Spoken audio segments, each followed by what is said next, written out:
السلام علیکم ورحمۃ اللہ وبرکاتہ۔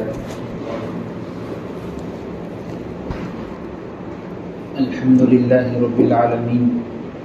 والصلاة والسلام علی سید الانبیاء والمرسلین وعلی آلہ واصحابہ اجمعین، اما بعد،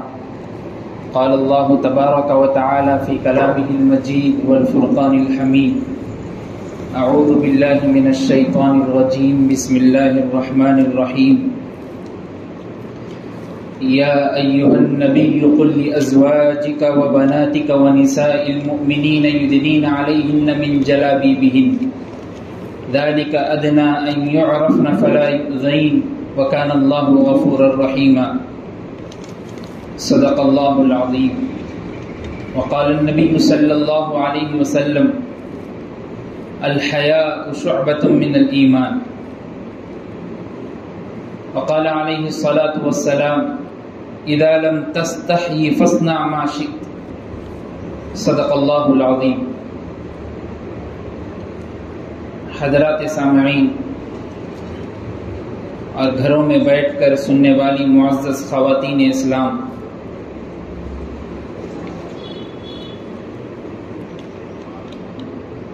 آج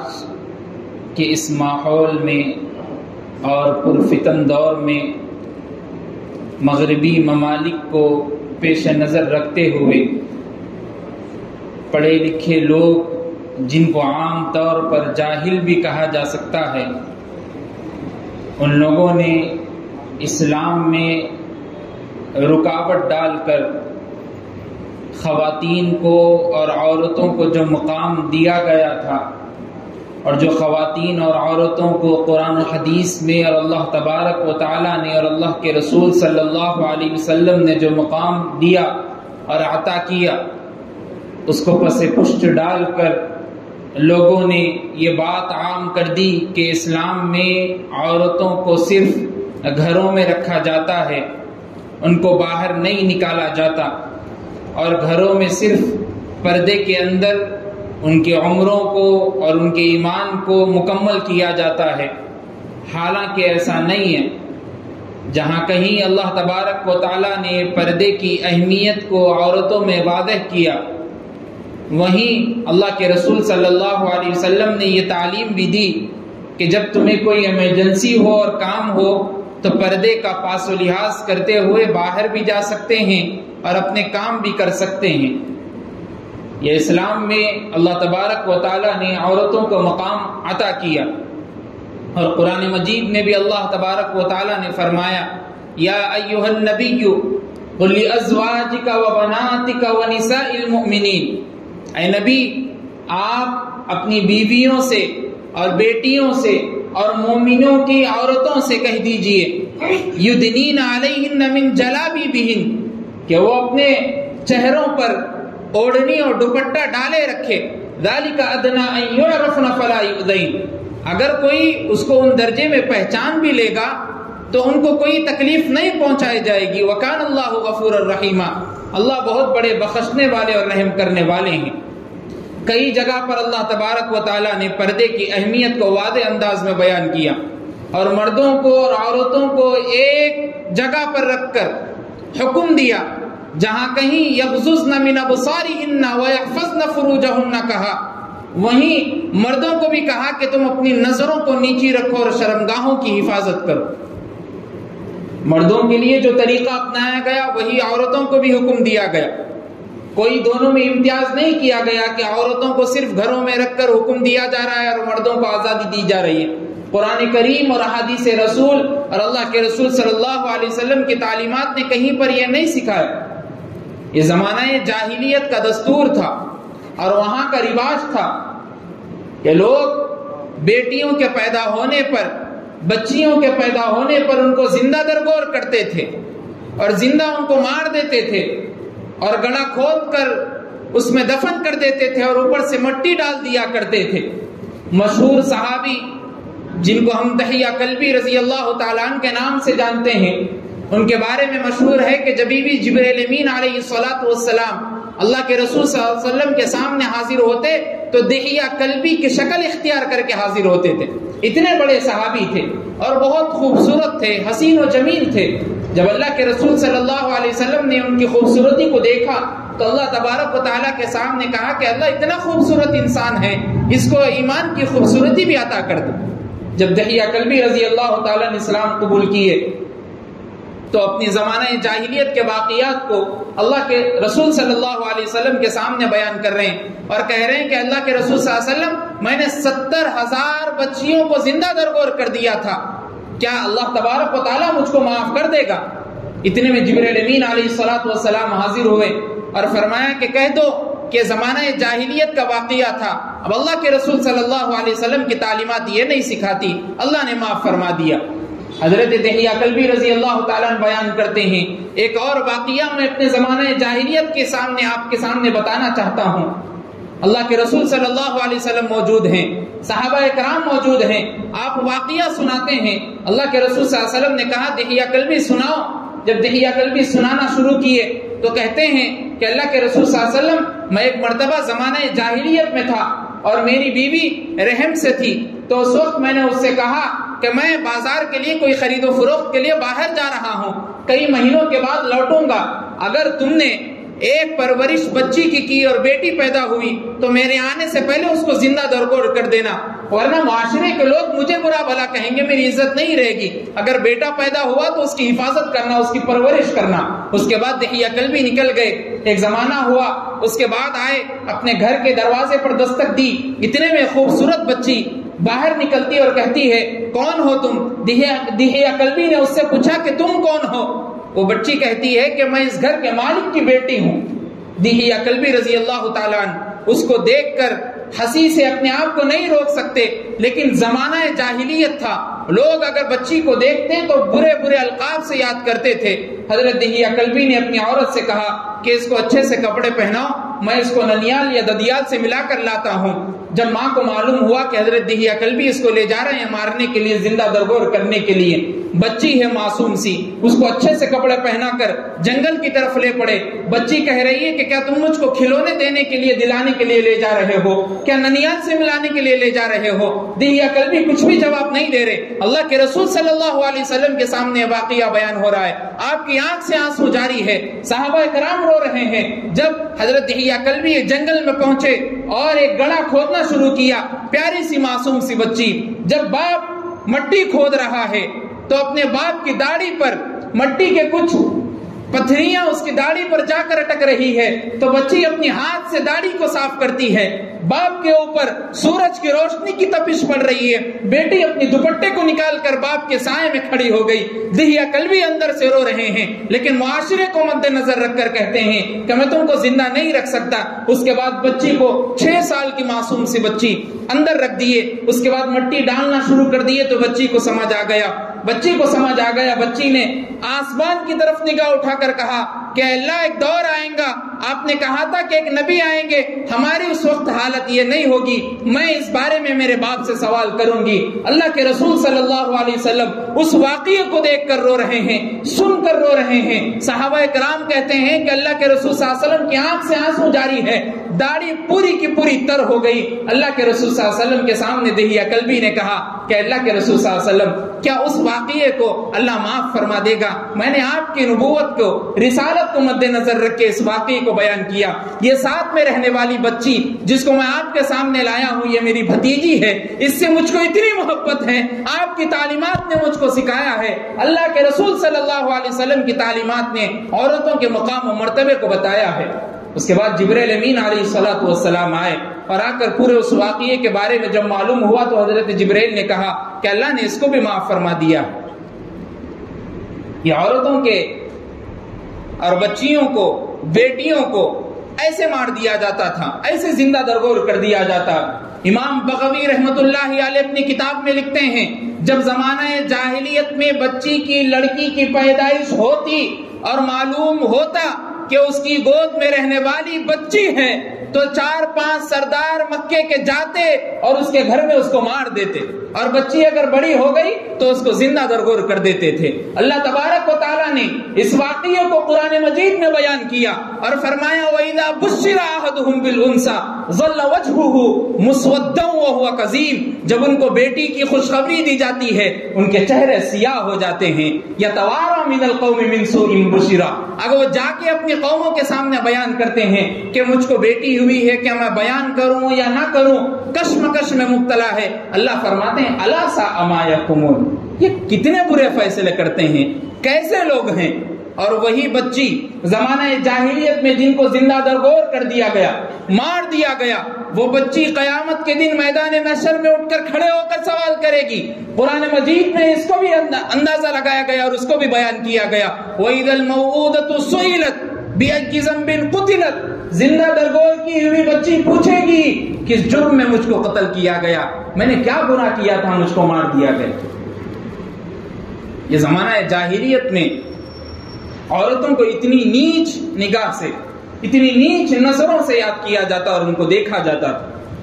لیکن اللہ کے رسول صلی اللہ علیہ وسلم جب بعثت نبوی ہوئی، نبوت سے آپ کو سرفراز فرمایا گیا، تو اللہ کے رسول صلی اللہ علیہ وسلم نے بیٹیوں کے مقام کو بتایا، بہنوں کے مقام کو بتایا، ماؤں کے مقام کو بتایا، بیویوں کے مقام کو بتایا۔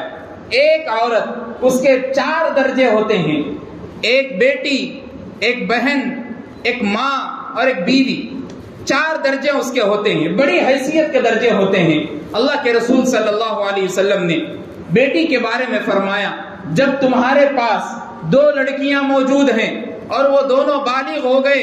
اور تم نے ان کی حیاداری کا پاس و لحاظ کرتے ہوئے ان کی زندگی گزارنے تک تم نے ان کا ساتھ دیا، اللہ کے رسول صلی اللہ علیہ وسلم نے فرمایا، بخاری و مسلم کی روایت ہے، ترمذی میں روایت موجود ہے، اللہ کے رسول صلی اللہ علیہ وسلم فرماتے ہیں، دونوں انگلیوں کے اشارے کر کے صحابہ کے سامنے بیان کیا کہ وہ آدمی اور میں جنت میں ایسے رہیں گے جس نے اپنی 2 بچیوں کی پرورش کی اور ان کی شادی تک کی ذمہ داری لی اور اس کے بعد بھی پاس و لحاظ رکھا اس کا۔ بیٹیوں کے مقام کو اللہ تبارک و تعالیٰ نے اتنا اونچا بنا دیا، اگر کسی کی بہن ہے تو بھائی کے لیے کہا گیا کہ تمہاری عزت ہے، یہ تمہاری آبرو ہے، یہ تمہاری حفاظت کا سامان ہے، جب تمہارا باپ نہیں ہے تو اس کی شادی کی ذمہ داری تمہاری ہے، تمہارے باپ اگر بوڑھے ہو گئے تو تم اس کی ذمہ داری لے کر اس کی شادی کرانا ہے، اگر کوئی واقعہ پیش آ گیا شادی کے بعد بھی آپ کے گھر میں آ گئے تو پھر نکاح عقد ثانی کی ذمہ داری بھی تمہاری ہے۔ بہن کے حیثیت کو اور اس کے اندازے لگانے کو اللہ کے رسول صلی اللہ علیہ وسلم نے یہ تعلیمات دی۔ اگر وہی عورت بیوی ہے تو آج کل کے زمانے کے حساب سے جو لوگ شادی شدہ ہوتے ہیں، ازدواجی زندگی گزارتے ہیں، وہ اپنے چھوٹوں سے کہتے ہیں کہ بھائی شادی مت کرنا، شادی کریں گے تو آپ بہت پریشان ہو جائیں گے، بیوی بہت ستاتی ہے، بیوی ویسی رہتی ہے۔ حالانکہ اللہ کے رسول صلی اللہ علیہ وسلم کی تعلیمات دیکھیے، اللہ کے رسول صلی اللہ علیہ وسلم فرماتے ہیں انا خیرکم خیرکم لاہلی، تم میں سب سے بہتر شخص وہ ہے جو اپنی بیوی کے لیے بہتر ہے، وانا خیرکم لاہلی، اور میں کہتا ہوں میں اپنی تمام ازواج مطہرات کے لیے سب سے بہتر۔ بیوی کے منصب کو، بیوی کے عہدے کو، بیوی کی حیثیت کو اللہ کے رسول صلی اللہ علیہ وسلم نے ہمارے سامنے بیان کیا، اور وہی عورت اگر ماں ہے تو اس کی حیثیت کو اللہ تبارک و تعالیٰ نے قرآن مجید میں کہا وَقَضَىٰ رَبُّكَ أَلَّا تَعْبُدُوا إِلَّا إِيَّاهُ وَبِالْوَالِدَيْنِ إِحْسَانًا إِمَّا يَبْلُغَنَّ عِندَكَ الْكِبَرَ أَحَدُهُمَا أَوْ كِلَاهُمَا فَلَا تَقُل لَّهُمَا أُفٍّ، اس کے سامنے اف بھی مت کہو۔ اگر ماں کا درجہ معلوم کرنا ہے، اللہ کے رسول صلی اللہ علیہ وسلم نے قرآن احادیث رسول میں بیان کیا الجنت تحت اقدام الامہات، سارے ماں کے قدموں تلے جنت رکھ دی گئی۔ شریعت اسلامی نے مسلم معاشرے کو یہ سبق دیا کہ بچی کو جس نیچ نظر سے زمانہ جاہلیت میں دیکھا جاتا تھا اس کو بدلو، اور اللہ تبارک و تعالیٰ نے ایک پاک مذہب ہمارے سامنے لا کر رکھا، اور شریعت کا لحاظ کرتے ہوئے اللہ کے رسول صلی اللہ علیہ وسلم نے پورے معاشرے کو بتایا کہ عورت کے لیے پردہ کتنا ضروری ہے، بیٹی اور بہنوں اور ماؤں اور بیویوں کا درجہ اور ان کی حیثیت کیا ہے۔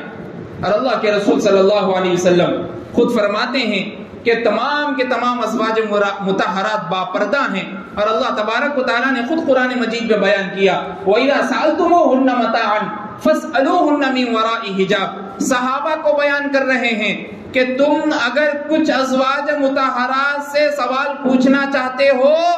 متاعا فاسألوہن من وراء حجاب، تو پردے کو آڑ میں لا کر سوال و جواب کرنا۔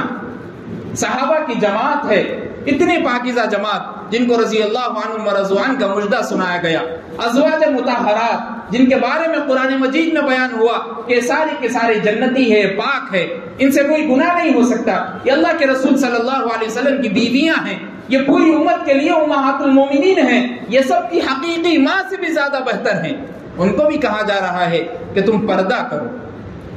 اس معاشرے میں ہم جس دور سے گزر رہے ہیں یہ سارے پردے کے حالات اور درجے آپ کو اس لیے بتائے گئے ہیں کہ ہم جس زمانے میں اور جس سچویشن میں رہ رہے ہیں وہ زمانہ مغربی ممالک نے اور اس کی تہذیب اور اس کی تمدن اور ثقافت نے ہم کو گھیر لیا۔ لوگ 14 فروری کے دن ویلنٹائن ڈے کے نام سے بے حیائی کی رسم و رواج کو شروع کرتے ہیں۔ نوجوان بچے، کالجز یونیورسٹیوں میں پڑھنے والی بچیاں اور بچے 14 فروری کے دن، ویلنٹائن ڈے کے دن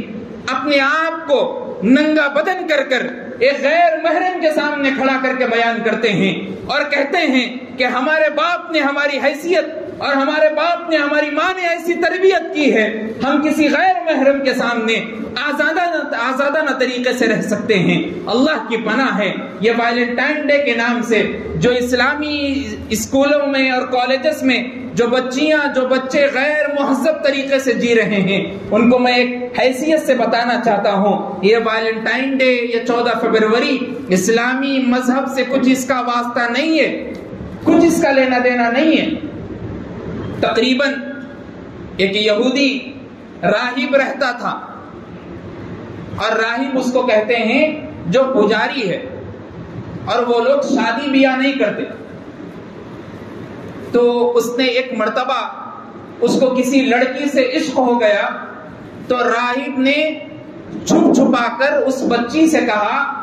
کہ مجھ کو میرے خدا نے ایک تاریخ متعین کر کے دی ہے کہ 14 فروری وہ تاریخ ہے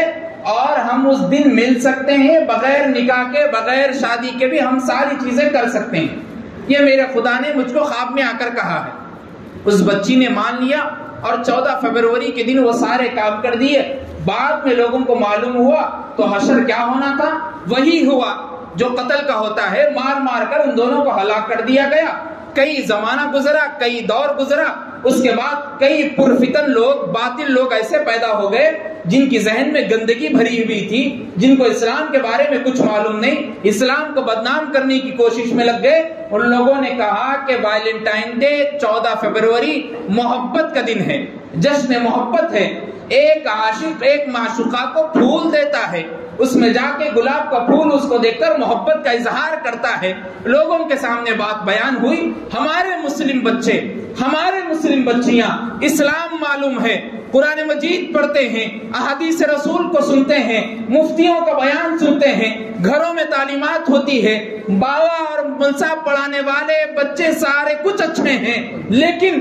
ان کی ذہن میں گندگی بھری ہوئی ہے، اپنے بوائے فرینڈوں کے ساتھ گھومتے ہیں، پارکوں میں ادھر ادھر جا کر اپنی بے حیائی کا ثبوت دیتے ہیں، ننگا ناچ کر کے ان کو بتاتے ہیں یہ ہمارا مسلم معاشرہ ہے، ایسے ہماری مسلم بچیاں ہیں۔ حالانکہ اللہ کے رسول صلی اللہ علیہ وسلم نے فرمایا الحیاء شعبۃ من الایمان، حیاداری ایمان کا ایک شعبہ ہے۔ سب سے بڑا پردہ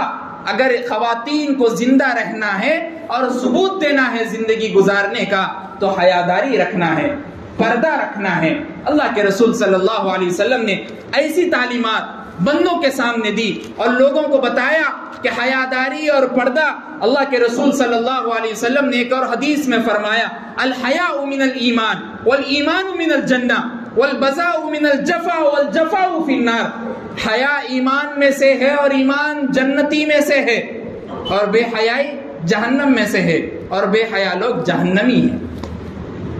آسان حدیث اللہ کے رسول صلی اللہ علیہ وسلم کے ہمارے سامنے بیان ہوئی، اس کے باوجود اگر ہم مسلم معاشرے میں رہتے ہوئے اس گندگی میں پڑتے ہیں اور ایسے باطل چیزوں کی طرف اور اسلام سے خارج ہونے والی چیزوں کی طرف جاتے ہیں تو یاد رکھیے اللہ کے سامنے گواہی دینا ہوگا، اور وہ اتنے پیارے اللہ ہیں۔ اللہ خود قرآن مجید میں فرماتے ہیں اور پوچھتے ہیں بندوں سے، الست بربکم، کیا میں تمہارا رب نہیں ہوں؟ لوگ کہتے ہیں قالوا بلا شہدنا، اے میرے مولا ہم گواہی دیتے ہیں بے شک آپ ہمارے رب ہیں۔ اس کے بعد پھر اللہ پوچھتے ہیں فأین تذهبون، میں اللہ ہوں تم میرے بندے ہو، فأین تذهبون، پھر کدھر جا رہے ہو؟ ان هو الا ذکر للعالمین، میں ہوں دونوں جہاں کا رب، دونوں جہاں کے عالم کے رب کی آپ تعریف کریے، ذکر کریے، اللہ کی طرف لوٹیے، اللہ کی طرف آئیے، سچی پکی توبہ کریے۔ اگر ہم مسلم معاشرے میں ہوتے ہوئے ماں باپ ہماری اچھی تربیت کرنے کے باوجود بھی اسکول اور کالجز میں پڑھتے ہوئے گندی ذہنوں کے ساتھ، گندی فطرت کے ساتھ پڑھ کر بڑے ہوتے ہیں اور جا کر کوئی بڑا کام کرنا چاہتے ہیں، تو یاد رکھیے کبھی آپ سے وہ کام نہیں ہو سکے گا، اللہ کی ناراضگی اس میں ہوگی، اور جب اللہ کی ناراضگی کسی چیز میں ہوتی ہے تو وہ آدمی اور وہ کام اور وہ انسان کبھی کامیاب نہیں ہو سکتا۔ اسی لیے اللہ کے رسول صلی اللہ علیہ وسلم کے کہے ہوئے فرمان کے مطابق، اللہ تبارک و تعالیٰ کے کہے ہوئے فرمان کے مطابق صحابہ کرام کی زندگی کو دیکھ کر اپنے آپ کو ڈھلنے کی کوشش کریے، اپنے آپ کو ڈھالنے کی کوشش کریے، اور اپنے آپ کو سنت نبوی کے مطابق زندگی گزارنے کی کوشش کریے۔ ہم دیکھتے رہتے ہیں ترکی میں زلزلہ آیا، کئی ہزار لوگ بچے دفن ہو گئے مٹی کے نیچے، کیا وجہ ہو سکتی ہے؟ کیا کیا تھا ترکی والوں نے؟ کیا ان کا وجوہ ہو سکتا ہے؟ کئی جگہوں پر قرب قیامت میں، قرب قیامت کی علامتوں کو اللہ کے رسول صلی اللہ علیہ وسلم نے بیان کیا، اس میں دو چیزوں کو مد نظر رکھا اور کہا ناچ گانا عام ہو جائے گا، لڑکیاں اپنے گھروں سے بے پردہ ہو کر نکلے گی، غیر محرم کے سامنے اپنے بدن کا جسم و جثہ کر کے بتائے گی، یہ ہو رہا ہے۔ اس لیے اللہ تبارک و تعالیٰ نے زلزلوں کا شمار کیا، اذا زلزلت الارض زلزالها واخرجت الارض اثقالها وقال الانسان ما لها، جب انسان دیکھے گا پوری کی پوری بلڈنگیں، کائنات، ہر چیز گرتی ہوئی دکھے گی، انسان کہے گا یہ کیا ہو رہا ہے؟ یومئذ تحدث اخبارها، اللہ فرماتے ہیں تمہارے کیے ہوئے اعمال کا برتاؤ ہے، تم نے کیا کمایا تھا اس کو اللہ دکھا رہے ہیں۔ یاد رکھیے صرف ترکی میں زلزلہ آنے سے یہ مائنڈ میں اور دماغ میں مت رکھیے کہ ہمارے ہندوستان میں نہیں آتا، ہمارے پاس نہیں آتا۔ مشہور تقریباً ہمارے پیدا ہونے سے پہلے ایک زلزلہ مہاراشٹر میں ہوا تھا، تقریباً سارے لوگوں کو معلوم ہے۔ ایسا معلوم ہوتا تھا دیکھنے کے بعد کہ اس جگہ پر کبھی بستی بھی تھی، کبھی لوگ بھی رہتے تھے، یہ ہمارے ساتھ بھی ہونے والا ہے۔ اقتربت الساعۃ وانشق القمر، اللہ قیامت کی علامتوں سے ڈراتے ہیں اور کہتے ہیں چاند پھٹ جائے گا، سورج ریزہ ریزہ ہو جائے گا، زمینیں گر جائیں گی، ساری کی ساری زمین آدمیوں کو نکال کر باہر پھینکے گی۔ اس وقت ہم اللہ کو کیا جواب دیں گے؟ توبہ کے دروازے بند ہو گئے، اس وقت ہم توبہ بھی کریں گے، جا کے نماز بھی پڑھیں گے تو قبول نہیں ہوگی، قیامت آ گئی۔